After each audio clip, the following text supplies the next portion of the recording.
जय हिंद दोस्तों, स्वागत है आप सभी का आज के इस वीडियो में। आज का वीडियो सिर्फ और सिर्फ उत्तर प्रदेश पुलिस कांस्टेबल वाले छात्रों के लिए है और इस वाले वीडियो में हम एग्जामपुर का जो प्रैक्टिस सेट है उसको सॉल्व कराएंगे। ये वाला प्रैक्टिस सेट है ना, यही वाला मेरे हाथ में भी है, ये वाला सब लोग जानते होंगे। बहुत सारे लोग इसको नहीं खरीद पाए होंगे, है ना। तो जो नहीं खरीद पाए वो वीडियो देख लेंगे।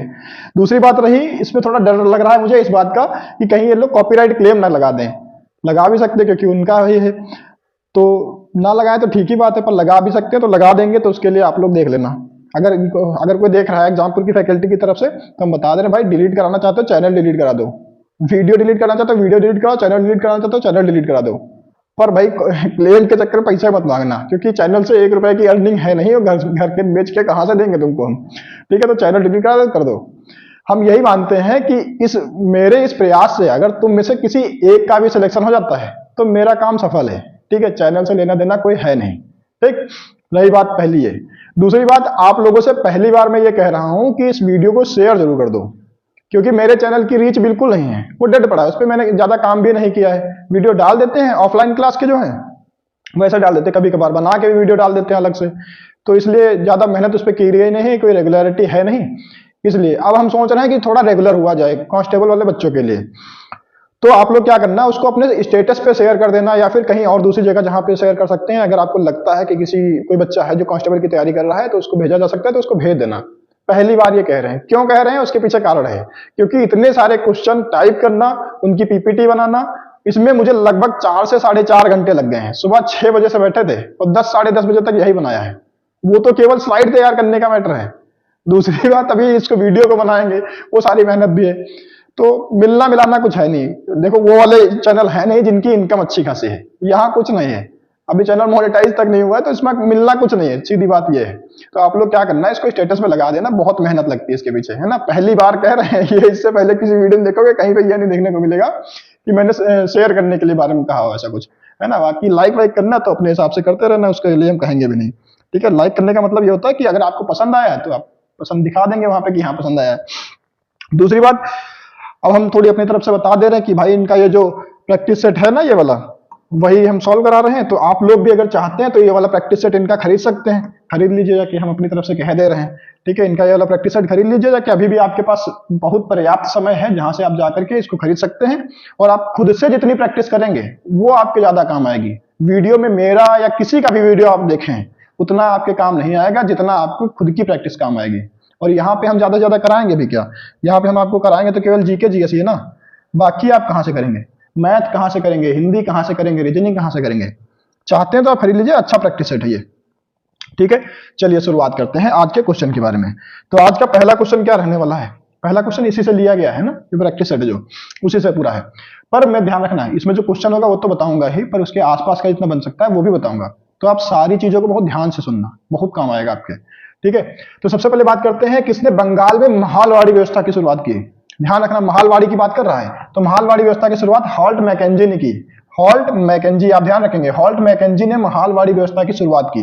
अच्छा, यहाँ पे एक ऑप्शन दिया है रीड और मुनरो, ये ऑप्शन यहाँ पे था नहीं, यहाँ पे कोई दूसरा ऑप्शन था, मैंने इसको चेंज किया है अपने हिसाब से। इसलिए मैंने चेंज किया, मैंने सोचा कि चलो इसमें कुछ और भी आप लोगों को बताने को मिल जाएगा। तो ध्यान रखना, रीड और मुनरो ने रैयतवाड़ी व्यवस्था शुरुआत की थी। क्या शुरुआत किया था, पहले ही स्लाइड दिक्कत करने लगी, रैयतवाड़ी व्यवस्था। ठीक है, तो अगर आपसे पूछा जाए रैयतवाड़ी व्यवस्था की शुरुआत किसने की, तो रैयतवाड़ी व्यवस्था की शुरुआत रीड और मुनरो ने की थी। ठीक है, दूसरा यहाँ पे नाम है कार्नवालिस का। तो कार्नवालिस को आप कैसे याद रखेंगे, तो कार्नवालिस ने स्थायी बंदोबस्त शुरू किया था। क्या शुरू किया था, स्थायी बंदोबस्त। ठीक है, अब आप लोग सोच रहे होंगे कि पहले वीडियो देखें कि पहले शेयर करें, है इतना इमोशनल कर दिया तो पहले देख लो उसके बाद शेयर कर देना, पर ध्यान रखना इसको। ठीक है, हम बार बार बोलते नहीं, बोलने में अजीब लगता है, तो ध्यान रखना। रैयतवाड़ी व्यवस्था अगर पूछे तो रीड और मुनरो, और लॉर्ड कॉर्नवालिस पूछे तो स्थायी बंदोबस्त की व्यवस्था उसी ने, लॉर्ड कॉर्नवालिस ने शुरू की थी। अच्छा, कॉर्नवालिस ने पुलिस की स्थापना भी की थी। भारत में पुलिस की स्थापना किसने की थी, तो ध्यान रखना, भारत में पुलिस की स्थापना किसने की थी, तो भी कॉर्नवालिस ही हो जाएगा, इसको ध्यान रखना। और इसका मकबरा अगर आपसे पूछा जाए कॉर्नवालिस का मकबरा कहाँ बना है, तो ये आपके लिए बहुत इंपॉर्टेंट हो जाता है, क्योंकि इसका मकबरा उत्तर प्रदेश में ही बना है।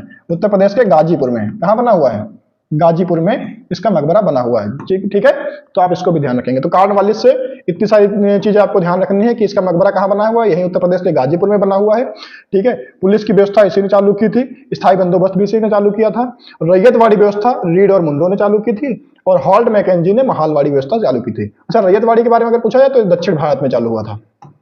रैयतवाड़ी कहाँ चालू हुई थी, तो ये दक्षिण भारत हो जाएगा। ठीक है, इसको आप ध्यान रखेंगे। अगला देख लेते हैं, एक क्वेश्चन से इतनी जानकारी बहुत है। चलो अगला है, रिले एड्रेस के साथ धोखाधड़ी करने वाले सर्वर को क्या कहते हैं, है ना। अब देखो, रिले एड्रेस में जो धोखाधड़ी होती है, इसको आप ऐसा समझो, जो आप व्हाट्सएप पे चैटिंग वगैरह करते हो या फिर वीडियो कॉल वगैरह करते हो, तो आपको लगता है कि आप और जो जिससे बात कर रहे हो आप वही देख रहा है, लेकिन तीसरा आदमी भी देख सकता है। वो क्या करता है, आपने यहां से कॉल की और किसी दूसरे एड्रेस पर जानी होती है ना, उसका नंबर होता है, तो उस एड्रेस को बीच में चेंज करके अपना भी बीच में जगह बना लेता है, एक बिचवाड़ा बन जाता है। बिचवाड़ा मतलब पिछवाड़े से बिचवाड़ा आ गया, बीच में ध्यान रखना, एक बिचौलिया होता है। ठीक है, तो बिचौलिया बीच में आपकी कॉल को देख रहा होता है, बीच में आपके मैसेज को भी पढ़ सकता है। आप ऐसे नॉर्मल नहीं देख सकता, पर वो हैकर होता है, उसको इस बारे में बहुत अच्छा ज्ञान होता है। ठीक है, तो उस प्रकार के जो चीजें होती हैं उसको क्या कहते हैं, जो बीच में ही आपके कनेक्टिविटी को बीच में ही देख लेता है, आपके एड्रेस के साथ छेड़खानी करता है इंटरनेट में। चलो, आई थिंक इतने बहुत है समझने के लिए। तो MITM हो जाएगा, ध्यान रखना, इसे कहते हैं man in the middle, man in the middle. ठीक है, तो बहुत सोच समझ के व्हाट्सएप पे चैटिंग करना और जो भी करना है, क्योंकि बीच में कोई ना कोई आपको देख सकता है। व्हाट्सएप कहता है ना कि सबसे सिक्योर, सबसे encrypted, end to end encryption, पर बीच में हैकर लोग बना सकते हैं जुगाड़। ठीक है, तो उसी व्यवस्था को क्या कहते हैं, MITM कहते हैं ना, मैन इन द मिडिल कहते हैं।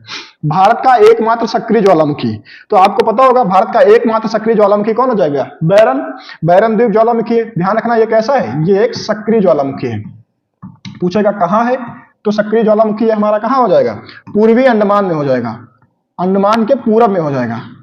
ठीक है, अंडमान और निकोबार में से भी अगर आपको आता है, ऑप्शन 2 दिए थे, एक अंडमान एक निकोबार, तो आप अंडमान लगाएंगे और अंडमान के भी पूरब में लगाएंगे। कैसे भी क्वेश्चन आएगा आप बता ले जाना है। ठीक है, एक दूसरा भी है, भारत में एक प्रसुप्त ज्वालामुखी भी है, भारत में एक प्रसुप्त ज्वालामुखी है। कौन कौन लोग जानते हैं, उसका नाम क्या है, उसका नाम है नारकुंडम। क्या नाम है, नारकुंडम। नारकुंडम जिला भी है, ध्यान रखना, और ये भी कहाँ है, अंडमान और निकोबार में है। तो अंडमान और निकोबार में नारकुंडम भी है, लेकिन ये सुप्रसुप्त है। अगर सक्रिय वाले की बात करें तो सक्रिय वाला हो जाएगा हमारा बैरन ज्वालामुखी, और ये भी कहाँ हो जाएगा, ये भी हमारे पूर्वी अंडमान में हो जाएगा। चलिए अगला देखते हैं। चलो, मौर्य वंश का अंतिम सम्राट अगर पूछा जाए, तो मौर्य वंश के बारे में जितनी भी जानकारी हम लोग जान सकते हैं सारी चीजें देखेंगे। ठीक है, वो भी जल्दी जल्दी। पहले देखेंगे संस्थापक। सबसे पहले संस्थापक अगर देखेंगे तो मौर्य वंश का संस्थापक कौन हो जाएगा, मौर्य वंश का संस्थापक हो जाएगा चंद्रगुप्त मौर्य। कौन हो जाएगा, मौर्य वंश का संस्थापक चंद्रगुप्त मौर्य हो जाएगा। दूसरी बात, इसका अगर प्रधानमंत्री देखेंगे, इसका प्रधानमंत्री कौन हो जाएगा, चाणक्य हो जाएंगे। चाणक्य के अन्य नाम क्या हो जाएंगे, कौटिल्य हो जाएंगे। और क्या हो जाएगा, चाणक्य का अन्य नाम क्या हो जाएगा, विष्णुगुप्त हो जाएगा। क्या हो जाएगा, विष्णुगुप्त। ठीक है, देखो मेरी राइटिंग थोड़ी टेढ़ी मेढ़ी आ रही है, लिख हम अच्छा भी सकते हैं। ठीक है, पर अब जल्दी जल्दी में लिख रहे हैं जिससे तुम्हारा कम समय लगे और ज्यादा चीजें बता सकें। तो अगर पूछा जाए चंद्रगुप्त मौर्य के प्रधानमंत्री का नाम बताओ, तो चाणक्य, कौटिल्य, विष्णुगुप्त एक ही आदमी के नाम है। इन्होंने एक पुस्तक लिखी थी, उसका नाम था अर्थशास्त्र। ठीक है, उसका नाम क्या था, अर्थशास्त्र नाम था। और अर्थशास्त्र कोई इकोनॉमिक्स से संबंधित नहीं है, नाम अर्थशास्त्र, लेकिन इकोनॉमिक्स से संबंधित नहीं है। किससे संबंधित है, राजनीति से संबंधित है। किससे संबंधित है, राजनीति से संबंधित है। ठीक है, तो ध्यान रखना, मौर्य वंश का अंतिम सम्राट कौन हो जाएगा, बृहद्रथ हो जाएगा।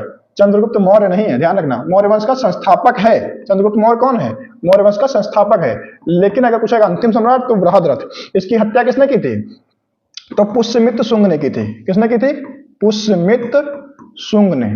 इसकी हत्या किसने की थी, पुष्यमित्र शुंग ने इसकी हत्या की थी, और यहीं से शुंग वंश की स्थापना की थी। ठीक है, शुंग वंश की स्थापना की थी। और इसके दरबार में कौन रहते थे, पतंजलि रहते थे। पतंजलि किसके दरबारी थे, ध्यान रखना, पतंजलि किसके, महाभाष्य लिखी पतंजलि ने। कौन सी लिखी है, ध्यान रखना, महाभाष्य। महाभाष्य। देखो मैं इतनी जानकारी तुमको इसमें दे सकता हूं जितनी तुमने कभी कहीं देखी नहीं होगी। पूरे यूट्यूब भर में इतनी एक क्वेश्चन से रिलेट करके कोई नहीं दे सकता, उतनी मैं दे सकता हूं। पर समय का थोड़ा अभाव रहता है, इसलिए तुम ध्यान रखना। मुझे पता ज्यादा बड़ा हो जाएगा फिर देखोगे नहीं। आज मुझे ऑफलाइन क्लास में बच्चों ने कहा था कि सर 5 मिनट 10 मिनट वाला वीडियो मत बनाना, बड़ा बनाना, क्योंकि 5 मिनट में रिदम नहीं बनता। चलो इसीलिए मैंने सोचा आज बड़ा बनाते हैं। चलो, तो पुष्यमित्र शुंग ने बृहद्रथ की हत्या की थी और शुंग वंश की स्थापना कर दी थी। पुष्यमित्र शुंग के दरबार में रहते थे पतंजलि। पतंजलि ने पुस्तक लिखी थी महाभाष्य। ध्यान रखना, इसने 3 अश्वमेध यज्ञ भी करे थे, और अश्वमेध यज्ञ को सफल किसने कराया था? इन्हीं पतंजलि ने कराया था। ठीक है, अब आते हैं मौर्य वंश पे। तो मौर्य वंश के संस्थापक हो जाएंगे चंद्रगुप्त मौर्य, इनके प्रधानमंत्री हो जाएंगे चाणक्य। अच्छा, चंद्रगुप्त मौर्य के समय पे ही आया था मेगस्थनीज। कौन आया था? मेगस्थनीज आया था। चंद्रगुप्त मौर्य के समय पे ही कौन आया था? चंद्रगुप्त मौर्य के समय पे ही मेगस्थनीज आया था। मेगस्थनीज। और मेगस्थनीज ने एक पुस्तक लिखी थी इंडिका, और इस इंडिका पुस्तक में बताया था कि भारत में 7 प्रकार के लोग रहते हैं। ठीक है, भारत में मौसम की जानकारी भी इसी पुस्तक से हमको मिल जाती है। ठीक है, तो चंद्रगुप्त मौर्य के समय पे आया था मेगस्थनीज। ठीक है, और इसने पुस्तक लिखी थी इंडिका। उसके बाद में आएगा इसका बेटा बिंदुसार। बिंदुसार के बारे में कुछ जानने वाला है नहीं ज्यादा, तो बिंदुसार के बारे में इतना जान लो कि बिंदुसार जो है ये हिंदू धर्म को मानता था। ठीक है, आजीवक संप्रदाय, हिंदू धर्म का कौन सा संप्रदाय है? आजीवक संप्रदाय, हिंदू धर्म के आजीवक संप्रदाय को मानता था। इसका बेटा था अशोक। इसका बेटा कौन था? अशोक। कलिंग पे युद्ध उसी ने किया था। ठीक है, तो सब तो तुमको पता ही होगा। 261 ईस्वी पूर्व में। ये ध्यान रखना, तीसरी बौद्ध संगीति इसने कराई थी। इंपॉर्टेंट क्या है? तीसरी बौद्ध संगीति कराई थी इसी ने। ठीक है, अशोक ने ही। और ये कब हुई थी? 255 ईसा पूर्व में। कब हुई थी? 255 ईसा पूर्व में अशोक ने तीसरी बौद्ध संगीति कराई थी। और कब कराई थी? 255 ईसा पूर्व में इसने कराई थी। और अगर पूछेगा तो बता देना, श्रीनगर की स्थापना भी इसी ने की थी। जम्मू कश्मीर में है ना श्रीनगर, उसकी स्थापना भी किसने कराई थी? तो इसी अशोक ने कराई थी। अशोक ने बहुत सारे शिलालेख भी लिखवाए हैं, है ना। तो शिलालेखों में ये अपना नाम क्या लिखवाता था? बताओ कमेंट बॉक्स में, कितने लोग बताएंगे? बताओ। बृहद्रथ हो जाएगा इस वंश का अंतिम सम्राट हो जाएगा। ठीक है, अच्छा, बीच बीच में क्वेश्चन अगर पूछते रहे, मेरी आदत है क्लासरूम में ऑफलाइन पढ़ाने की आदत है, तो बीच बीच में बच्चों से पूछते रहते हैं। तो तुम लोग भी अगर बता सकते हो तो कमेंट में करते रहना, है ना, क्योंकि ऑफलाइन तुम्हारा वीडियो तो अपलोड किया ही जाएगा, क्योंकि लाइव तो चल नहीं रहा है। तो कमेंट में कर सकते हो फटाफट, है ना। चलो अगला देखते हैं। हर्पेटोलॉजी अगर आपसे पूछा जाए हर्पेटोलॉजी किससे संबंधित है, तो हर्पेटोलॉजी किससे संबंधित हो जाएगा? कितने लोग बता सकते हैं हर्पेटोलॉजी किससे संबंधित है? तो सरीसृपों से संबंधित है। सरीसृपों और उभयचरों का अध्ययन क्या कहलाता है? तो ये हर्पेटोलॉजी कहलाता है। क्या कहलाता है? हर्पेटोलॉजी कहलाता है। अच्छा, मछली का अध्ययन क्या कहलाता है? मछली का अध्ययन बताओ। कीड़ों का अध्ययन क्या कहलाता है? कीड़े कौन? एक चींटी होती है, चींटी भी तो कीड़ा होती है, और चींटी को अंग्रेजी में कहते हैं एंट, तो हो जाएगा एंटमोलॉजी। एंटमोलॉजी क्या हो जाएगा? एंटमोलॉजी। ठीक है, और मछली का अध्ययन एस्थोलॉजी ऐसा कुछ होता है, देख लेना। इसमें एस्थोलॉजी या एस्ट्रोलॉजी ऐसा कुछ होता है। ठीक है, इसको चेक कर लेना एक बार आप लोग। ठीक, और सरीसृपों का उभयचरों का अध्ययन क्या कहलाता है? हर्पेटोलॉजी कहलाता है। ठीक है, पक्षियों का अध्ययन क्या कहलाता है? ऑर्निथोलॉजी। पक्षियों का अध्ययन क्या कहलाता है? पक्षियों का अध्ययन ऑर्निथोलॉजी कहलाता है। ठीक है, चलो इस वाले को आप लोग एक बार चेक कर लेना। एस्ट्रियोलॉजी या एस्थोलॉजी ऐसा कुछ कहते हैं इसको। ठीक है, चलो अगला देखते हैं। निम्नलिखित में से कौन सा शास्त्रीय गायन से संबंधित है? तो शास्त्रीय गायन से संबंधित मल्लिकार्जुन मंसूर हो जाएंगे। मल्लिकार्जुन मंसूर, ध्यान रखना ये ख्याल गायकी के संबंधित हैं। किससे संबंधित हैं? ख्याल गायकी के, है ना। तो ख्याल गायन शैली से संबंधित है, तो शास्त्रीय गायन से संबंधित कौन हो जाएंगे? मल्लिकार्जुन मंसूर। अच्छा, मल्लिकार्जुन मंसूर ख्याल गायकी से संबंधित है। पूछा जाएगा ख्याल गायकी का शुरुआत किसने की, इसको किसने चालू किया? तो हो जाएगा अमीर खुसरो। कौन हो जाएगा? अमीर खुसरो। ख्याल गायकी को किसने चालू किया था? अमीर खुसरो। कितने लोग बता सकते हैं अमीर खुसरो का जन्म उत्तर प्रदेश में ही हुआ था। उत्तर प्रदेश के किस जिला में, कहां पे इसका जन्म हुआ था? उत्तर प्रदेश से संबंधित है, इसलिए उत्तर प्रदेश वाले लोगों के लिए बहुत इंपॉर्टेंट है। इसका जन्म पटियाली में हुआ था। कहां हुआ था? पटियाली। और पटियाली है कहां? ये कासगंज में है। कहां है? पटियाली कासगंज में है, इसको आप ध्यान रखेंगे। तो अमीर खुसरो का जन्म पटियाली कासगंज में हुआ था। इसने क्या किया था? इसने सितार का आविष्कार किया था। इसका आविष्कार किया था सितार का, और तबला का आविष्कार भी इसी ने किया था। ठीक है, ख्याल गायकी का आविष्कार तो किया ही था।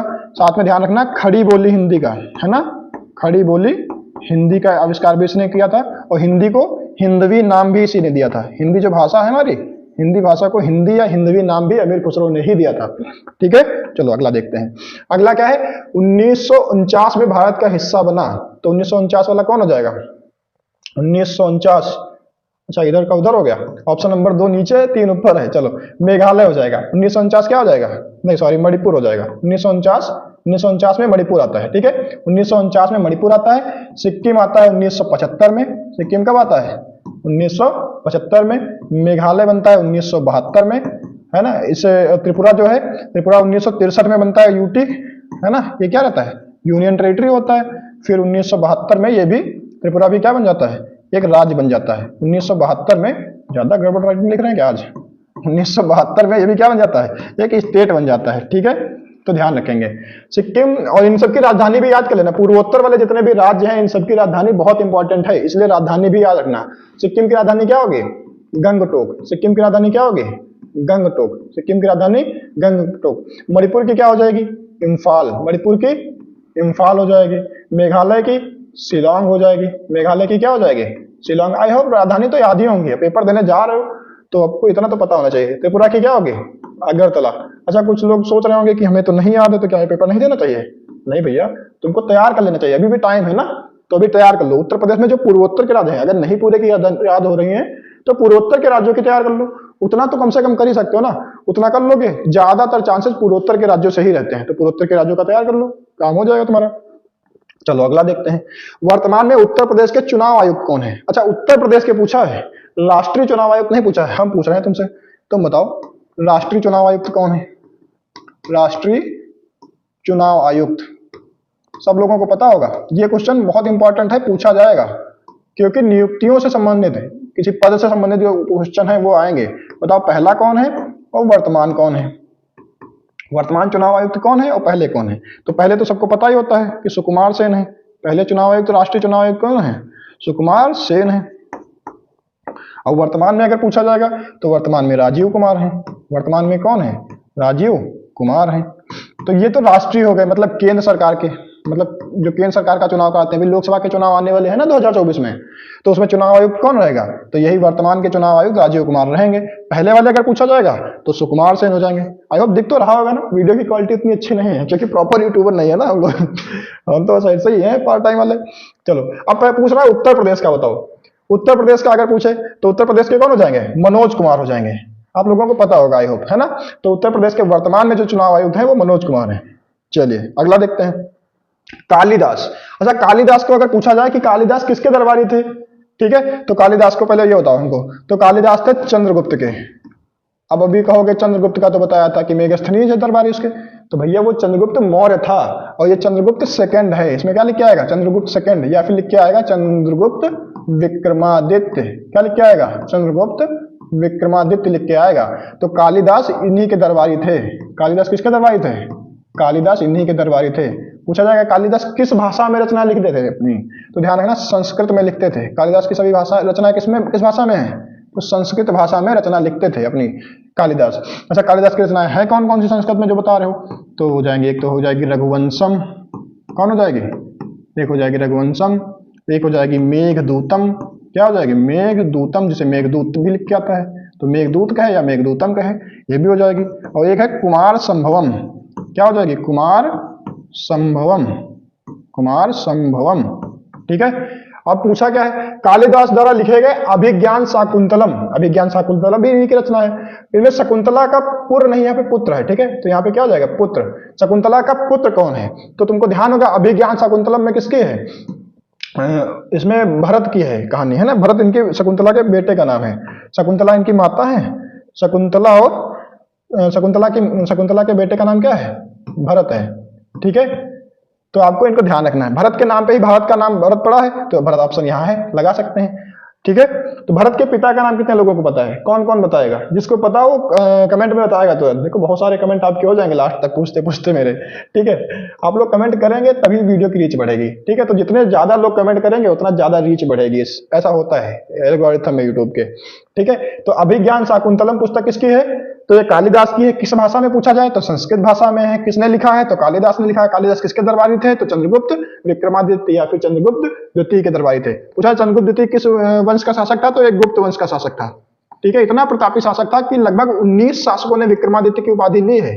इसी के नाम की उपाधि लगभग 19 शासकों ने ली है। तो सोचो कितना बड़ा आदमी होगा, मतलब कितना प्रतापी शासक होगा, है ना, ऐसे। अगला देखो, इनमें से क्या एक नर प्रजनन अवयव नहीं है? मतलब ऐसा बताया गया है कि इनमें से कौन सा एक अंग है शरीर का जो नर में नहीं पाया जाता है। तो ध्यान रखना, नर में गर्भाशय थोड़ी ना पाया जाता है। गर्भाशय कहाँ पाया जाता है? सर्विक्स कहाँ मिलेगा? ये तो मादा में मिलेगा। मादा मतलब महिला में मिलेगा।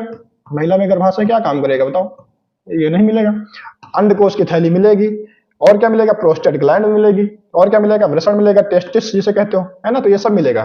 ठीक है, क्या नहीं मिलेगा? तो नहीं मिलेगा तो सिर्फ गर्भाशय नहीं मिलेगा, ये महिलाओं में होता है। ठीक है, अगला देखो, मंगोलिया की राजधानी कौन सी है? पूछा जाए मंगोलिया की राजधानी, तो बहुत आराम से आप लोग बता दोगे मंगोलिया की राजधानी उलान बटोर है। मंगोलिया की राजधानी क्या है? उलान बटोर है। अब हम आपसे पूछेंगे कुछ राजधानियां, जैसे पूछेंगे हम आपसे कजाकिस्तान की राजधानी बताओ। कजाकिस्तान की राजधानी बताओ। कजाकिस्तान की, तो कितने लोग जानते हैं कजाकिस्तान की राजधानी कितनी कौन है? अच्छा, मेरे लिखने से पहले जैसे मैं पूछ देता हूं तो उससे पहले अगर आप कमेंट कर सकते हैं तो कर देना। उससे फायदा आपका ये रहेगा कि आप कमेंट में कर देंगे तो कई सारी चीजें ऐसे होंगी, अभी कुछ ही दिन बाद, लगभग एक हफ्ते बाद आपका एग्जाम है, तो आपको याद आ जाएगा कि ये आया था, अच्छा मैंने इसका आंसर ये किया था। अभी आपको याद है, कहीं आपने पढ़ा होगा तो आपको याद है, लेकिन हो सकता है एक हफ्ते बाद आप भूल जाए।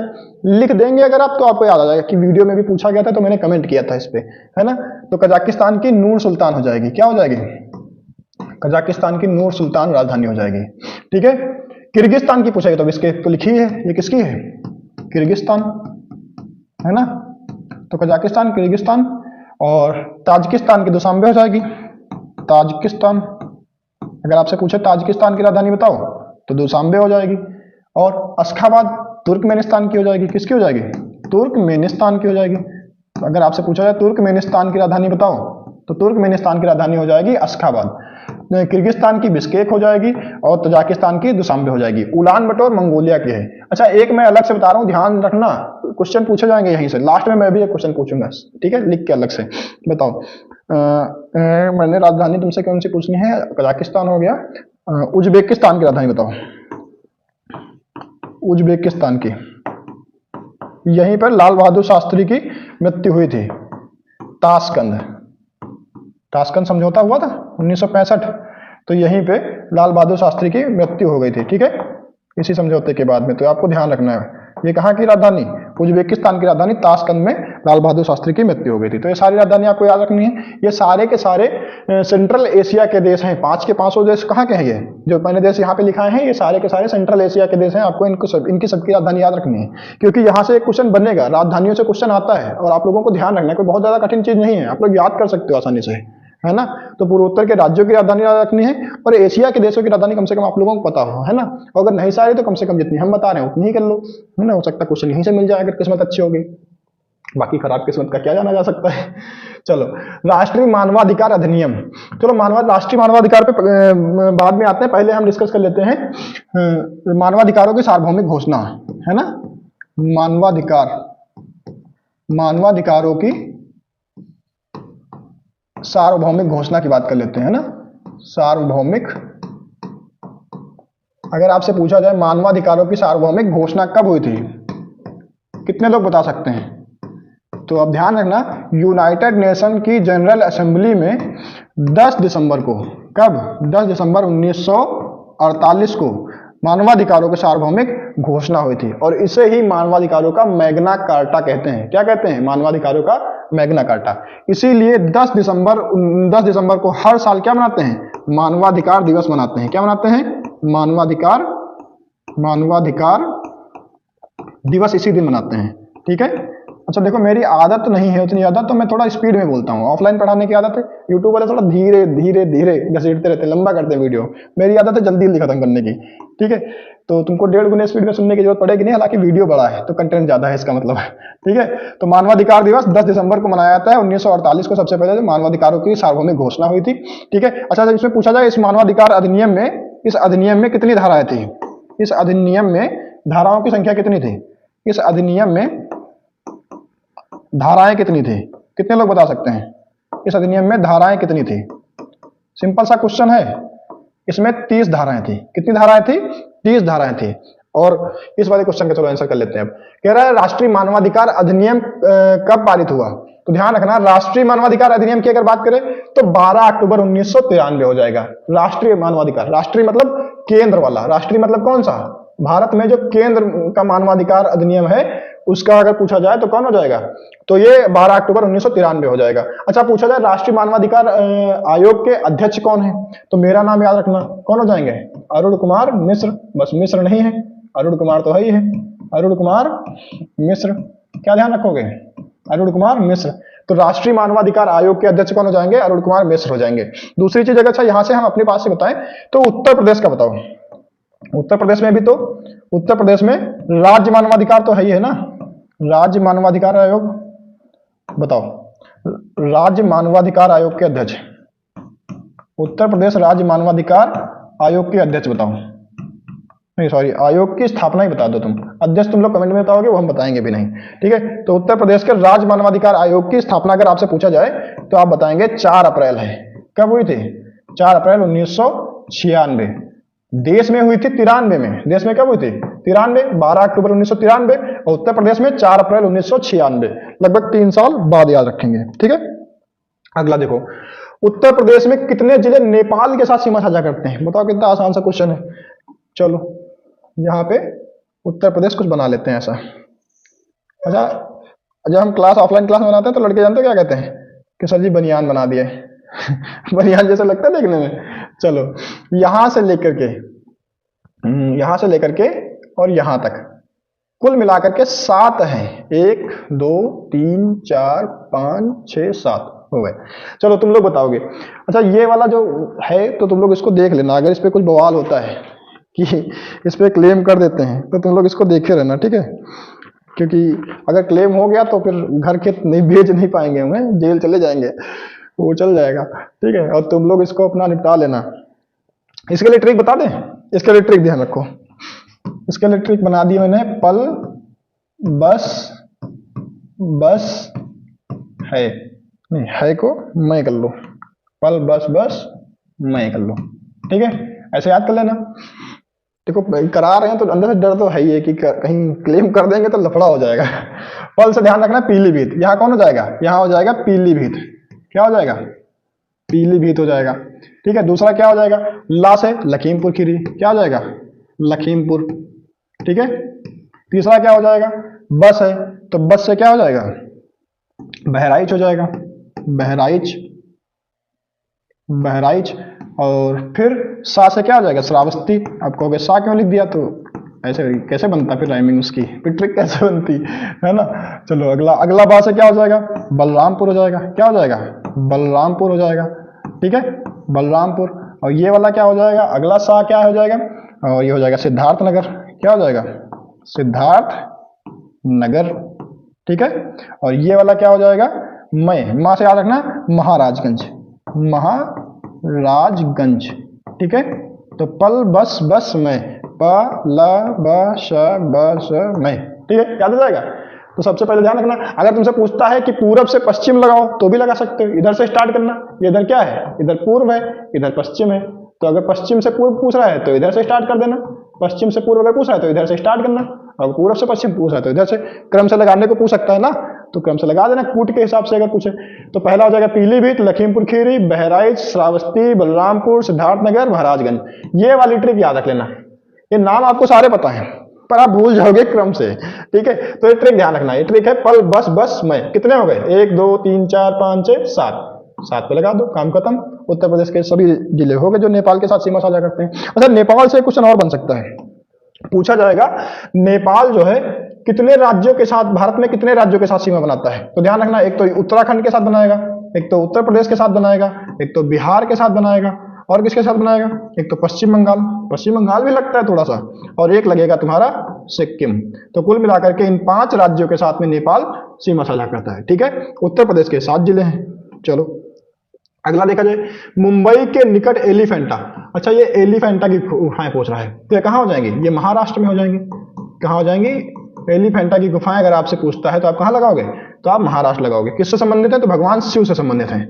एलिफेंटा की गुफाएं किससे संबंधित हो जाएंगी, तो भगवान शिव से। अच्छा यहाँ पे एलोरा की गुफाएं भी हैं, महाराष्ट्र में एलोरा की गुफाएं भी हैं, एलोरा की गुफाएं।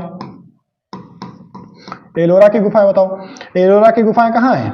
संभाजी नगर में। कहाँ है? संभाजी नगर में। इसे पहले क्या कहते थे? इसे संभाजी नगर को पहले क्या कहते थे बताओ? औरंगाबाद कहते थे पहले। संभाजी नगर को पहले औरंगाबाद कहते थे। अभी क्या कहते हैं? संभाजी नगर कहते हैं। यहीं पर एलोरा की गुफाएं भी हैं। अगर इनसे पूछा जाए किस धर्म से संबंधित है, तो यहाँ पे ना किसी भगवान से संबंधित है और ना किसी धर्म। धर्म एक नहीं, कई सारे हैं। एक तो हो गया हमारा हिंदू धर्म, है ना, विश्व प्रसिद्ध हिंदू धर्म। फिर बौद्ध धर्म, बौद्ध धर्म भी हमारे यहाँ सही है। और हो जाएगा जैन धर्म। ठीक है, तो इन तीन धर्मों से संबंधित है एलोरा की गुफाएं। एलोरा की गुफाएं कहाँ है? महाराष्ट्र में। ये भी महाराष्ट्र में है। ठीक है, एलिफेंटा की गुफाएं भी महाराष्ट्र में है। लेकिन अगर पूछेगा इसका जगह बताओ तो संभाजी नगर हो जाएगा। अच्छा, संभाजी नगर में एक बहुत फेमस मंदिर भी है, कई बार पूछा जाता है। पूछा जाएगा कैलाश मंदिर। कैलाश मंदिर अगर पूछा जाएगा, एकमात्र चट्टान से बना हुआ मंदिर, मतलब एक ही चट्टान है, इसमें कोई भी दूसरी ज्वाइंट कहीं पड़ा ही नहीं है। ऊपर से पूरा पहाड़ काट करके नीचे की तरफ मंदिर बनाया गया है। ठीक है, तो पूरा एक ही है। और पूछा जाएगा यहाँ पे, तो यहाँ पे भगवान विष्णु की मूर्ति है हिंदू मंदिर में। बौद्ध भगवान में तो भगवान बुद्ध होंगे, जैन में महावीर स्वामी होंगे। ठीक है, तो इन तीनों धर्मों से संबंधित है एलोरा की गुफाएं। एलिफेंटा की पूछेगा तो भगवान शिव से संबंधित है। ठीक है, एलोरा की गुफाओं में अगर पूछेगा हिंदू वाला तो भगवान विष्णु से संबंधित है। ठीक है, कैलाश मंदिर भी यहाँ पे है तो भगवान शिव से संबंधित है, तो शिव से संबंधित ही है, उसको ध्यान रखेंगे।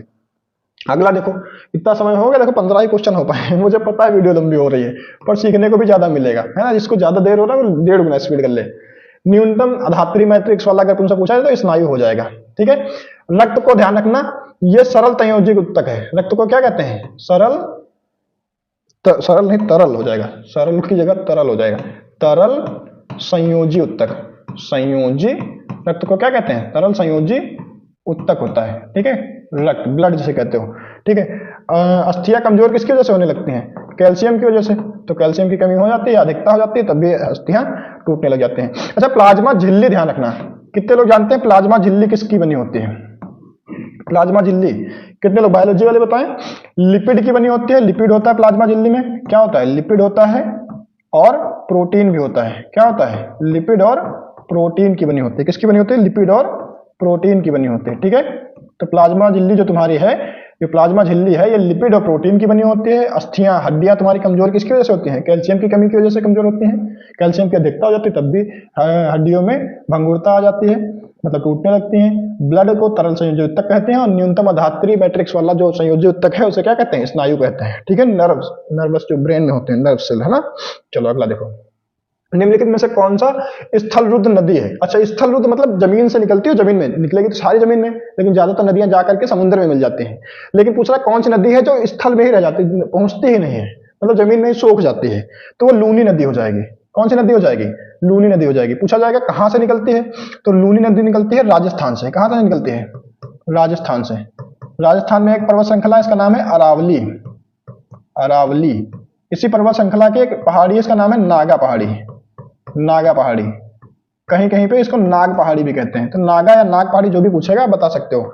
लूनी नदी राजस्थान से निकलती है और गुजरात के आसपास आकर के ये मिल जाती है, कच्छ की खाड़ी में वहीं सोख जाती है। ठीक है, तो राजस्थान से निकलती है, राजस्थान की अरावली पर्वत श्रृंखला से निकलती है। अरावली पर्वत श्रृंखला की अगर पूछेगा तो नागा पहाड़ी से। अच्छा, अरावली की सबसे ऊंची चोटी अगर पूछा जाएगा तो गुरु शिखर लगा देना। क्या लगा देना? अरावली की सबसे ऊंची चोटी गुरु शिखर हो जाएगी। ठीक है, इसको ध्यान रखेंगे। चलो, ताप्ती की अगर बात करें तो ये मध्य प्रदेश, इसको गोला कर देंगे तो समझो कि दोनों आंसर है। क्या ये है? ये तुम्हारी निकलेगी मध्य प्रदेश से। ठीक है, इसको ध्यान रखना। कृष्णा अगर पूछेगा, इसको भी गोला नहीं करते हैं, आदत पड़ गई। चलो, ये निकलती तुम्हारी महाराष्ट्र से। MH लिख दें, समझ जाओगे। महाराष्ट्र से निकलती है। महाराष्ट्र में कहां से? बृहदेश्वर से। कहां से निकलती है? बृहदेश्वर।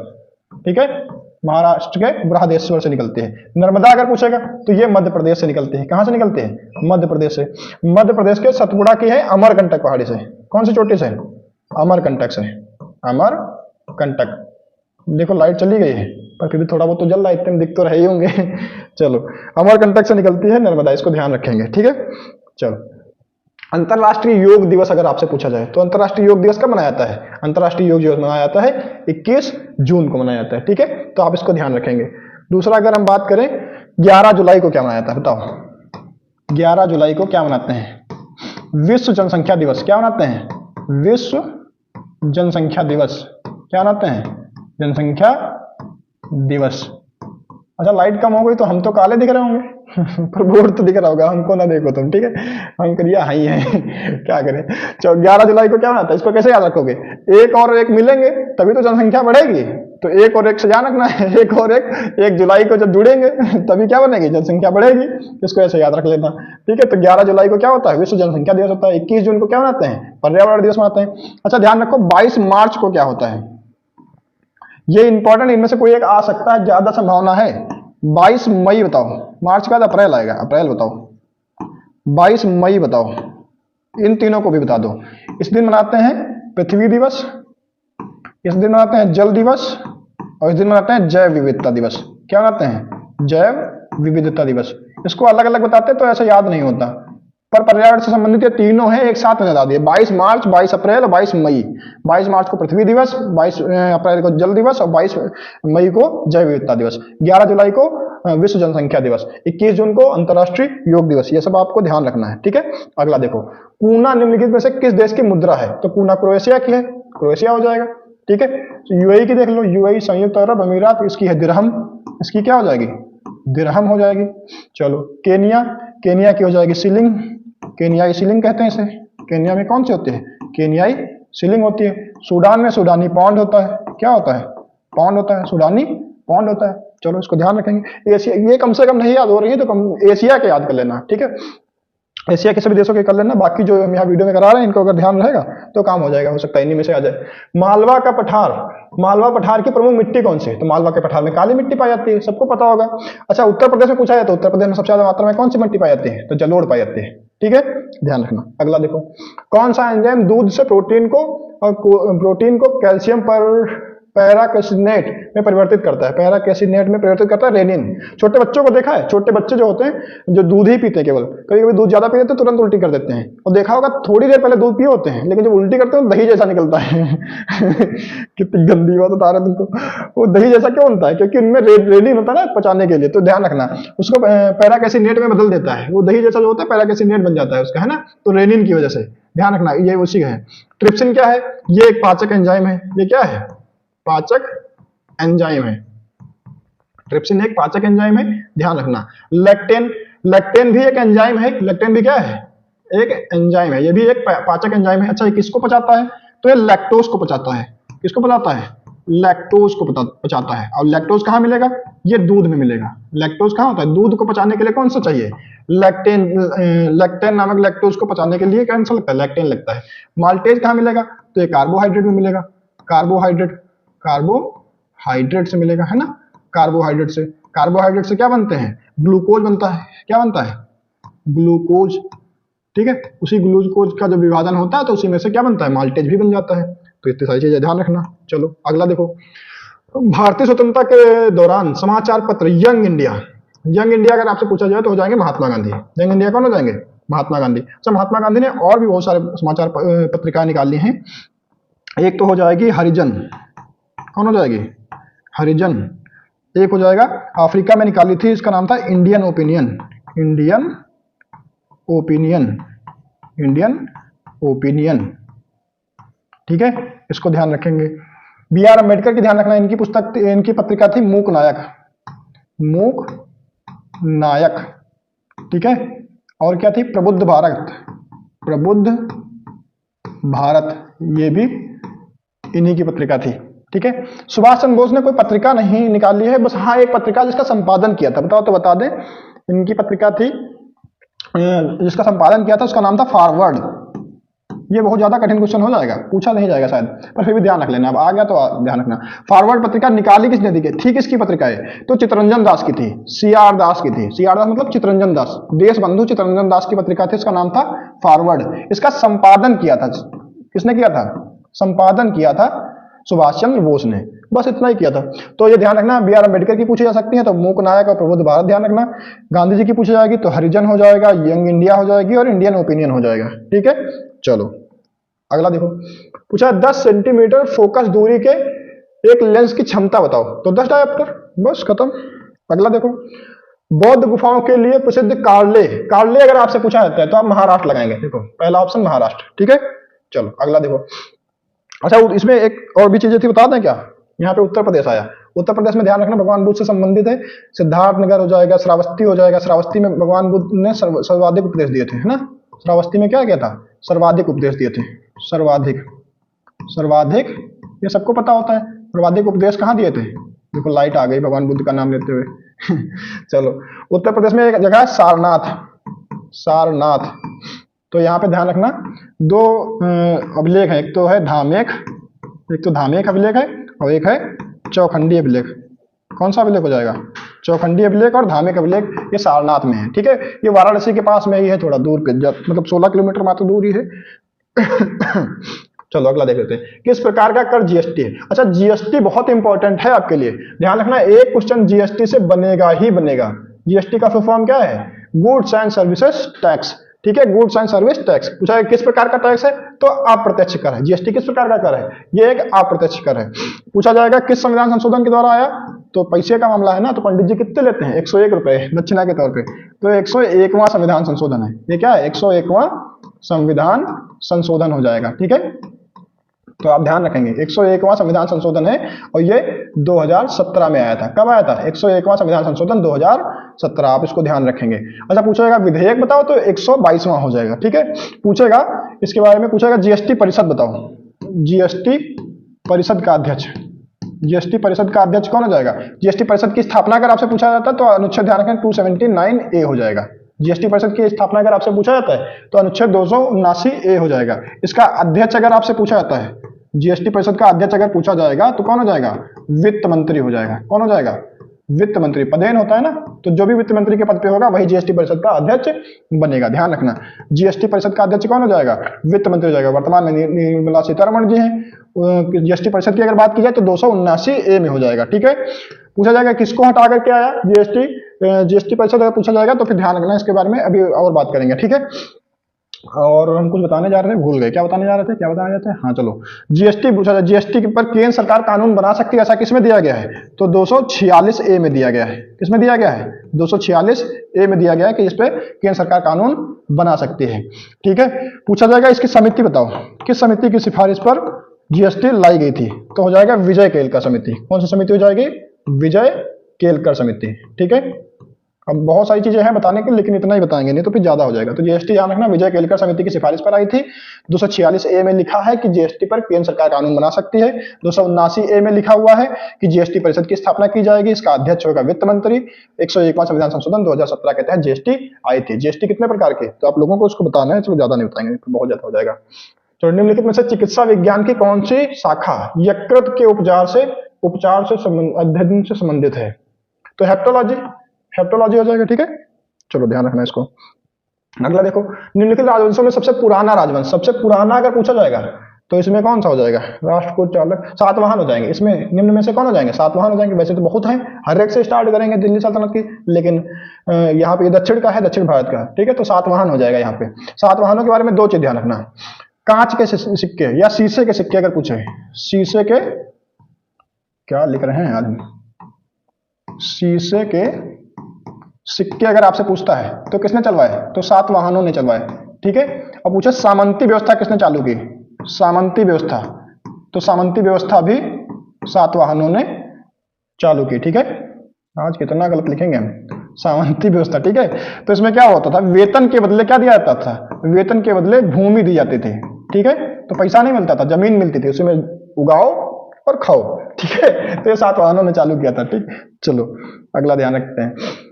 अगला क्या दिया है? इंटरनेशनल कोर्ट ऑफ जस्टिस का हेड क्वार्टर कहाँ है? कोर्ट ऑफ जस्टिस, इसको अंतरराष्ट्रीय न्यायालय कह सकते हैं ना। कोर्ट ऑफ जस्टिस मतलब न्यायालय, अंतरराष्ट्रीय न्यायालय। अब देखो आप सब लोग बता देंगे, कहाँ बताएंगे? हेग में, द हेग में है। पेरिस में पूछेगा तो पेरिस में किसका हो जाएगा? यूनेस्को का हो जाएगा। पेरिस में किसका मुख्यालय है? यूनेस्को का मुख्यालय पेरिस में है, ठीक है। वाशिंगटन डीसी में पूछेगा तो विश्व बैंक का हो जाएगा। किसका हो जाएगा? विश्व बैंक का हो जाएगा, ठीक है। तो विश्व बैंक का मुख्यालय कहाँ हो जाएगा? वाशिंगटन डीसी में। न्यूयॉर्क में अगर पूछेगा तो न्यूयॉर्क में किसका लगाओगे? संयुक्त राष्ट्र का लगाओगे, संयुक्त राष्ट्र लगाओगे, ठीक है। संयुक्त राष्ट्र से क्या कहते हैं? यूएन कहते हैं, यूनाइटेड नेशन, है ना। संयुक्त राष्ट्र का मुख्यालय कहाँ हो जाएगा? यूएन में हो जाएगा। वाशिंगटन डीसी में विश्व बैंक का हो जाएगा। पेरिस में यूनेस्को का मुख्यालय हो जाएगा। अगला देखो, निम्नलिखित में से कौन सी एजेंसी भारत में साइबर सुरक्षा अच्छा, साइबर सुरक्षा का पूछा गया है तो सर्ट इन हो जाएगा, सर्ट इन। भारतीय कंप्यूटर आपातकालीन प्रतिक्रिया टीम, इसको क्या कहते हैं? कंप्यूटर। सर्ट इन का फुल फॉर्म क्या है? बोला भाई, सर्ट इन का फुल फॉर्म क्या है? Computer emergency, computer emergency response team, ठीक है। और इन का मतलब है इंडिया, तो कंप्यूटर इमरजेंसी रिस्पॉन्स टीम जो है इंडिया की, उसे क्या कहते हैं? सर्ट इन कहते हैं। वही साइबर हमले जो होते हैं उसकी प्रतिक्रिया देने के लिए वही टीम है, ठीक है। तो उसकी सुरक्षा, साइबर सुरक्षा से रक्षा करने के लिए भारत में कौन सी टीम बनाई गई? उसका नाम है सर्ट इन, ठीक है। ये नाम ध्यान रखेंगे, भारतीय कंप्यूटर आपातकालीन प्रतिक्रिया टीम, फुल फॉर्म है कंप्यूटर इमरजेंसी रिस्पॉन्स टीम। चलो अगला देखते हैं। ददरी पशु मेला कहाँ है? तो ददरी पशु मेला कहाँ लगता है? बलिया में। ध्यान रखना, ददरी पशु मेला ये बलिया में लगेगा, ठीक है। इससे संबंधित मैंने बहुत सारे लिख लिए हैं थोड़ा, जिससे तुमको कम समय लगे और जल्दी से बता सके। शाकंभरी देवी मेला कहाँ होता है? ये सहारनपुर में होता है। कहाँ होता है? सहारनपुर होता है। ददरी वाला ध्यान रखेंगे, सबसे इंपॉर्टेंट तो यही है। ददरी पशु मेला कहाँ होता है? पशु मेला है, ध्यान रखना। एक बटेश्वर पशु मेला होता है, एक ददरी पशु मेला। ददरी पशु मेला कहाँ होता है? ये बलिया में होता है, ठीक है। चलो, शाकंभरी देवी मेला अगर पूछेगा तो आप ध्यान रखना सहारनपुर में। नौचंदी पूछेगा तो मेरठ लगाएंगे, ठीक है। गढ़मुक्तेश्वर अगर पूछेगा तो हापुड़ लगाएंगे। दिख तो रहा ही होगा ना, इसको मैं थोड़ा बड़ा लिख लिया था। गढ़मुक्तेश्वर अगर पूछेगा तो हापुड़ लगाएंगे, नौचंदी मेला पूछेगा तो मेरठ लगाएंगे, शाकंभरी देवी मेला पूछेगा तो सहारनपुर लगाएंगे। कैलाश मेला, बटेश्वर मेला, बटेश्वर पशु मेला, बटेश्वर कैसा मेला है? ये भी एक पशु मेला है, ठीक है। और गढ़गौर मेला, ये सब कहाँ होंगे? आगरा में होंगे। कहाँ होंगे? आगरा में होंगे। देवछठ पूछेगा और कंस पूछेगा तो दोनों कहाँ हो जाएंगे? मथुरा में हो जाएंगे, ठीक है। मथुरा में बहुत सारे मेले होते हैं, सर्वाधिक मेले मथुरा में होते हैं। तो ध्यान रखना, देवछठ मेला अगर आपसे पूछा जाता है तो कहाँ हो जाएगा? देवछठ, या फिर कंस मेला अगर बताएंगे आप तो कहाँ बताएंगे? मथुरा में, ठीक है। कंस तो याद रहेगा, देवछठ याद रखना। सोरो अगर पूछेगा तो कासगंज में हो जाएगा। सोरो मेला कहाँ लगता है? कासगंज में, ठीक है। तो सोरो मेला कासगंज में हो जाएगा। कालिंजर और कंपिल ये दोनों के दोनों बांदा में होते हैं, ठीक है। तो कालिंजर मेला और कंपिल मेला दोनों के दोनों बांदा में होते हैं, ठीक है। इसको आप लोग ध्यान रखेंगे।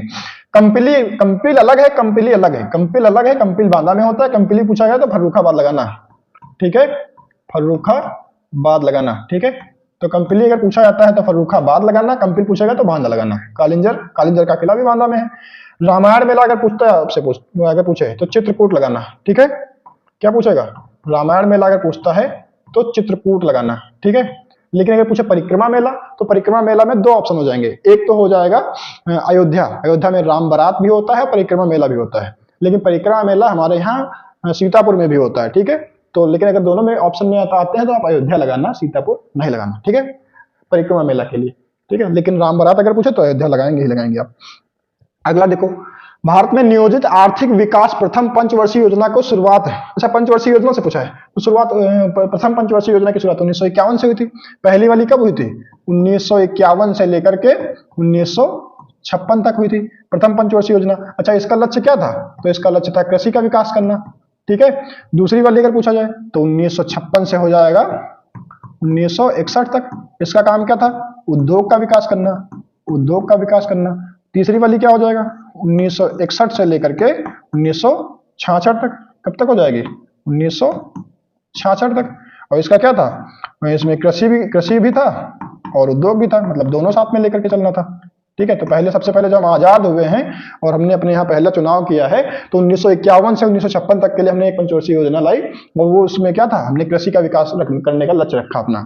1956 से 1961 तक हमने उद्योगों का विकास करने का लक्ष्य रखा और 1966 से 1961 तक तीसरी पंचवर्षीय योजना में हमने कृषि और उद्योग दोनों का एक साथ में ध्यान रखा, इसका दोनों का विकास करने का लक्ष्य रखा, ठीक है।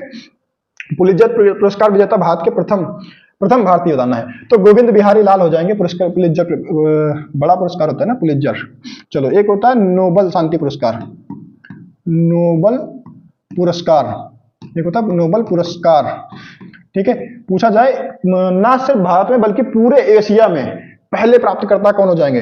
तो 1913 में साहित्य का नोबल मिलता है। क्या मिलता है? साहित्य का नोबल मिलता है और ये मिलता है रविन्द्रनाथ टैगोर को। किसे मिलता है? रविन्द्रनाथ टैगोर को। किसे मिलता है? रविन्द्रनाथ टैगोर को मिलता है साहित्य का नोबेल पुरस्कार 1913 में। कौन सी पुस्तक के लिए? तो गीतांजलि के लिए। किसके लिए मिलता है? गीतांजलि, इनकी पुस्तक का नाम है, उसके लिए मिलता है। इसी में लिखा है जन गण मन। क्या लिखा है? जन गण मन, जो हमारा राष्ट्रगीत है, राष्ट्रीय गान है ना, जन गण मन, राष्ट्रीय गीत हमारा तो वंदे मातरम है, वो तो आनंद मठ में लिखा है। तो जनगण मन हमारा कहाँ लिखा है? इसी गीतांजलि में लिखा है। इसी के लिए 1913 में इनको साहित्य का नोबेल पुरस्कार मिला था, और ये एशिया के पहले व्यक्ति थे, ना सिर्फ भारत के बल्कि एशिया के पहले व्यक्ति थे, रविन्द्रनाथ टैगोर। चलो अगला देख रखते हैं नीति आयोग। नीति आयोग का पुराना नाम अगर पूछा जाए तो योजना आयोग कहते थे इसे। क्या कहते थे? योजना आयोग कहते थे। इससे पहले क्या कहते थे? योजना आयोग कहते थे। अभी इसे क्या कहते हैं? नीति आयोग कहते हैं। इसका नाम बदल दिया गया है। पूछा जाए इसका अध्यक्ष कोई भी हो, प्रधानमंत्री रहता है। तो प्रधानमंत्री के पद पे इसमें कौन है? नरेंद्र मोदी जी हैं, तो इनको ध्यान रखना, नरेंद्र मोदी नीति आयोग के अध्यक्ष है। और वही पूछा जाएगा जीएसटी परिषद का अध्यक्ष, तो वहां पे वित्त मंत्री हो जाता है। राजीव कुमार कौन है? तो ये चुनाव आयुक्त है, राष्ट्रीय चुनाव आयुक्त है ना। ये क्या है? राष्ट्रीय चुनाव आयुक्त, मुख्य चुनाव आयुक्त कहते हैं ना, है ना। तो मुख्य चुनाव आयुक्त हो जाएंगे। इन्हें क्या कहते हैं? मुख्य चुनाव आयुक्त। केंद्र सरकार वाले ना, राष्ट्र वाले। निर्मला सीतारमण क्या हो जाएंगे? ये जीएसटी परिषद के अध्यक्ष हो जाएंगे वर्तमान में। अगला ध्यान रखो, पर्यावरण संरक्षण अधिनियम। अच्छा, कितने लोग बताएंगे? चलो इसको हम बताते हैं, तब तक तुम लोग ये बताओ कि पर्यावरण संरक्षण दिवस कब मनाया जाता है? कितने लोग जानते हैं पर्यावरण संरक्षण दिवस कब मनाया जाता है? चलो फटाफट लग जाओ, कमेंट में करो आंसर इसका, ठीक है। तब तक हम बता देते हैं इसके बारे में। पर्यावरण संरक्षण अधिनियम आया था 1986 में, वर्ष 1986। कर दिया सब लोगों ने कमेंट? करो, कब होता है पर्यावरण संरक्षण अधिनियम? पर्यावरण संरक्षण दिवस कब मनाया जाता है? हमको पता है सब लोगों ने क्या लगाया है, लेकिन सबका गलत है। ये होता है 28, कब होता है? ये होता है 28 जुलाई। मुझे पता था सब लोग अभी 5 जून लगाएंगे, ठीक है। 5 जून वाले ध्यान रखें, 5 जून को क्या होता है? विश्व पर्यावरण दिवस होता है। क्या होता है? विश्व पर्यावरण दिवस होता है। पर्यावरण दिवस होता है। मुझे पता था ज्यादातर लोगों ने क्या लिखा होगा, सर 5 जून होता है, इसमें कौन सी बड़ी बात है? पर्यावरण दिवस, पर्यावरण संरक्षण दिवस तो 5 जून को मनाया था। ऐसा नहीं है, ये पर्यावरण संरक्षण दिवस मनाया था 28 जुलाई को। 5 जून को मनाया था विश्व पर्यावरण दिवस। दोनों में अंतर है, ध्यान रखना। पर्यावरण संरक्षण दिवस अगर पूछा जाता है तो 1986 लगाएंगे, इसमें अधिनियम बना था। और पर्यावरण संरक्षण दिवस मनाया जाता है 28 जुलाई को, इसको ध्यान रखेंगे। उत्तर प्रदेश का तीसरा अंतरराष्ट्रीय स्टेडियम, उत्तर प्रदेश में 3 ही है। एक है कानपुर में, कानपुर में क्रिकेट का स्टेडियम, ठीक है, अंतरराष्ट्रीय जो है। एक है लखनऊ में, लखनऊ में। कानपुर वाले का नाम क्या है? Green park. क्यों? ग्रीन पार्क है ना, ग्रीन पार्क। कानपुर वाले का नाम क्या है? Green park.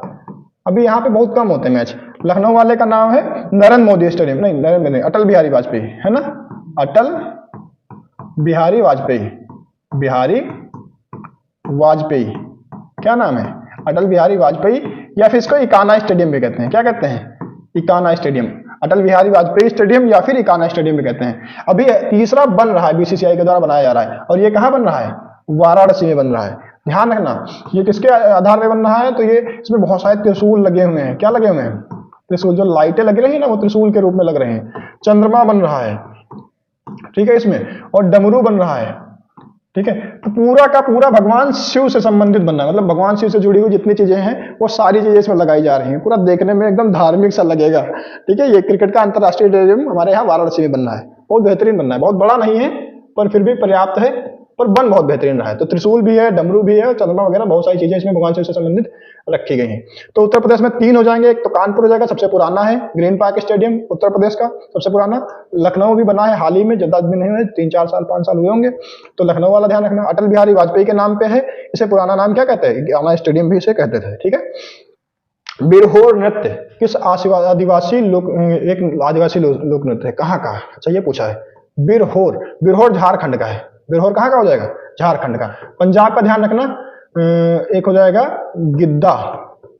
क्या हो जाएगा? गिद्दा। एक हो जाएगा भांगड़ा। क्या हो जाएगा? भांगड़ा हो जाएगा, ठीक है। कर्नाटक का पूछेगा तो हो जाएगा यक्षगान। क्या हो जाएगा? यक्षगान। और क्या हो जाएगा? डोलू कुनीथा, डोलू कुनीथा, ठीक है। नाम अजीब अजीब है पर याद करने हैं तुमको, ठीक है। तो डोलू कुनीथा और यक्षगान दोनों कहाँ के हो जाएंगे? ये कर्नाटक के हो जाएंगे तुम्हारे, ठीक है। और पूछा जाए पंजाब के तो गिद्दा और भांगड़ा हो जाएंगे, ठीक है। अच्छा, और एक यहाँ पे होता है सरहुल महोत्सव, इसको ध्यान रखना है। सरहुल महोत्सव, इसको भी आप ध्यान रखेंगे। झारखंड में क्या होता है? सरहुल महोत्सव होता है, इसको ध्यान रखेंगे। पिछली बार जीडी में कई बार पूछा गया था ये वाला। चलो सेकंड लास्ट क्वेश्चन, 36वें पहुंच गया, वीडियो काफी लंबा हो गया है। चलो कोई बात नहीं। निम्नलिखित में से किस स्थान पर कुंभ मेला नहीं लगता है? अच्छा, पूछा गया कुंभ मेला नहीं लगता है, तो वाराणसी में नहीं लगता है।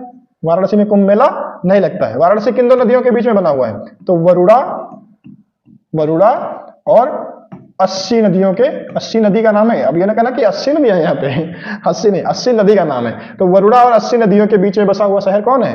वाराणसी। तो इन्हीं के नाम पे रखा गया वाराणसी, तो वरुणा 80 मिलकर के बन गया वाराणसी। वाराणसी को काशी भी कहते हैं, बनारस भी कहते हैं, घाटों की नगरी कहते हैं। क्या कहते हैं? घाटों की नगरी कहते हैं। घाटों की नगरी किसे कहते हैं? वाराणसी को कहते हैं। मुक्ति नगरी भी कहते हैं। क्या कहते हैं? मुक्ति नगरी कहते हैं। पंडों की नगरी कहते हैं, राणसाण नगरी कहते हैं, है ना। ध्यान रखेंगे इन तीनों जगह पे होता है। ध्यान रखना कि कुंभ का मेला अगर पूछा है तो कुंभ का मेला 4 जगह पे लगता है। कुंभ का मेला कहाँ कहाँ लगता है? 4 जगह पे लगता है। तो एक तो हो जाएगा उज्जैन, एक तो हो जाएगा प्रयागराज जिसे पहले इलाहाबाद कहते थे, और एक हो जाएगा हरिद्वार, और एक है नासिक। एक हो जाएगा नासिक। नासिक में क्षिप्रा नदी के किनारे लगता था। कहाँ मतलब अभी भी लगता है, क्षिप्रा नदी के किनारे, ठीक है। उज्जैन में किस नदी के किनारे लगता है? हरिद्वार में बताओ। हरिद्वार में गंगा नदी के किनारे, ठीक है। और प्रयागराज में गंगा, यमुना और सरस्वती, विलुप्त रूप से सरस्वती का है ना, उसके तट पे। उज्जैन वाला आप लोग बताएंगे कमेंट बॉक्स में, ठीक है। सारा कुछ हम ही बताएंगे तो तुम क्या बताओगे? ठीक है। तो आपको उज्जैन बताना आसान है, काफी आसान है ये वाला, ठीक है। तो आपको बताना है उज्जैन में जो कुंभ का मेला है ये किस नदी के तट पे लगता है। कुंभ का मेला देखो, कुंभ कई प्रकार के होते हैं। एक तो होता है अर्ध कुंभ, एक होता है महाकुंभ। महाकुंभ होता है हर 12 साल पे, अर्ध कुंभ होता है हर 6 साल पे, और कुंभ होता है हर साल, ठीक है। ऐसे ध्यान रखना। दूसरी बात अगर पूछा जाए इसकी कुंभ मेले की शुरुआत पूछा जाए किसने किया, तो कुंभ मेले की शुरुआत किया था आद्य शंकराचार्य ने, ठीक है। आद्य शंकराचार्य ने, ठीक है।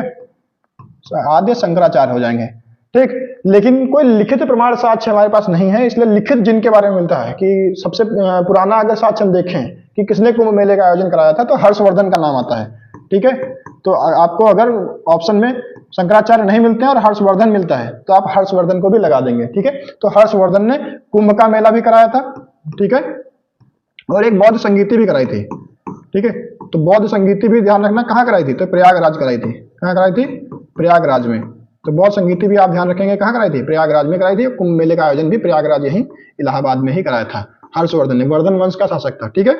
चलो अगला देखो, अगला क्या है कि कह रहा किसका उपयोग करके हम दोस्तों, रिश्तेदारों, सहकर्मियों और ग्राहकों को संदेश, चित्र, ऑडियो, वीडियो, अच्छा किसके भेज सकते हैं, क्या इस्तेमाल करके हम ऑडियो वीडियो भेज सकते हैं अपने रिश्तेदारों को, दोस्तों को। तो फेसबुक पे करते नहीं, वीडियो भेजते हैं, है ना, कुछ फोटो डाल देते हैं, कुछ वॉइस रिकॉर्डिंग भी डाल सकते हैं, सब कुछ चला जाएगा इस पे। 2004 में स्थापना हुई थी, ठीक है। इसके संस्थापक कौन है? Mark Zuckerberg. कौन हो जाएंगे? Mark Zuckerberg. याद हो जाएगा नाम ना, याद है कोई बात नहीं, कोई इतने इंपॉर्टेंट नहीं है, आ जाएगा तो निपटा तो दोगे ही, ऑप्शन में तो होंगे ही, ठीक है। तो 2004 में इसकी स्थापना हुई थी, मार्क जकरबर्ग ने इसकी स्थापना की थी। तो कोरा पे जानते हो आप, तो ये तो वैसा है, क्वेश्चन वगैरह आप लोग पूछते हैं तो वहां पे इसका आंसर मिल जाएगा, पिंटरेस्ट वगैरह इसके बारे में आप लोग जानते होंगे, फोटो वगैरह यहाँ पे मिल जाते हैं। अगला और लास्ट क्वेश्चन है कि उत्तर प्रदेश में निम्नलिखित में से किस अभिनेत्री को उत्तर प्रदेश सरकार द्वारा एक जिला एक उत्पाद, वन डिस्ट्रिक्ट वन प्रोडक्ट का ब्रांड एम्बेसडर नियुक्त किया गया है। ध्यान रखना, ब्रांड एम्बेसडर कौन होगा, तो उत्तर प्रदेश सरकार में एक ही महिला है, कौन, एक ही एक्ट्रेस है जो सबसे ज्यादा चर्चा में रहती है, वो हमारी कंगना जी है ना, हिमाचल प्रदेश की रहने वाली है। और यही इन्हीं को क्या किया गया है, उत्तर प्रदेश डिस्ट्रिक्ट का वन डिस्ट्रिक्ट वन प्रोडक्ट का ब्रांड एम्बेसडर बनाया गया है, ठीक है। तो लास्ट में आप लोगों से फिर कह दे रहे हैं, आप लोगों के पास अभी भी समय है, जा करके वो वाला ऑर्डर कर देना प्रैक्टिस सेट, ठीक है। और जिससे आप लोग खुद से प्रैक्टिस करेंगे तो बहुत सारी चीजें आपको देखने को मिलेगी। जैसे मैंने इसको सॉल्व कराया है, कोशिश करना वैसे ही सॉल्व करो, मतलब एक क्वेश्चन का पूरा पोस्टमार्टम करके निकलो, ठीक है। इतना मैंने डिटेल में इसका पोस्टमार्टम किया है, शायद जिनका है वो भी ना करे होंगे इतने डिटेल में, ठीक है। बाकी उन लोगों ने अच्छी मेहनत करके ठीक ठाक बना दिया है प्रैक्टिस सेट, आप लोग खरीद लेना जा करके। तो मैंने इस वीडियो के लिए एक क्वेश्चन रखा हुआ है, मैं कोशिश करते, उम्मीद है मेरी ये कि तुम लोगों ने उसका आंसर दिया होगा, जितने सारे क्वेश्चन मैंने वहां पे किए हैं। और ये भी उम्मीद कर सकते हैं कि तुम लोग इस क्वेश्चन का आंसर भी करोगे, इसको मैंने बताया भी है वीडियो में, ठीक है। तो आपको ध्यान रखना है, उज्बेकिस्तान की राजधानी क्या है, इसको कमेंट बॉक्स में आप आंसर करके जाएंगे। दूसरी चीज आपको ये भी ध्यान रखनी है कि पहली बार मैंने कहा था आप लोगों से कि इसको शेयर करना है तो शेयर करना है, ठीक है। सभी लोग शेयर करो, क्यों? क्योंकि रिस्क भी बहुत बड़ा है, ठीक है। दूसरी बात यह है कि इसमें बहुत मेहनत लगी है, थोड़ी बहुत नहीं, बहुत सारी मेहनत है। अब ये वीडियो कितना चलेगा, कितना इस पर रिस्पॉन्स आएगा, कितने कमेंट आएंगे, कितना लाइक्स होंगे, कितने लोग शेयर करेंगे, कितना व्यूज जाएगा इस पे, यही डिसाइड करेगा कि अगले जो मतलब इनके और भी हैं 10 थे ना पूरे प्रैक्टिसर, अगले का भी ऐसे ही विश्लेषण कराया जाए, कितने लोग चाहेंगे जो बताएंगे। अगर रिस्पॉन्स मुझे अच्छा लगेगा तो फिर अगले का भी वीडियो ऐसे ही बना दिया जाएगा, ठीक है। तब तक के लिए जय हिंद।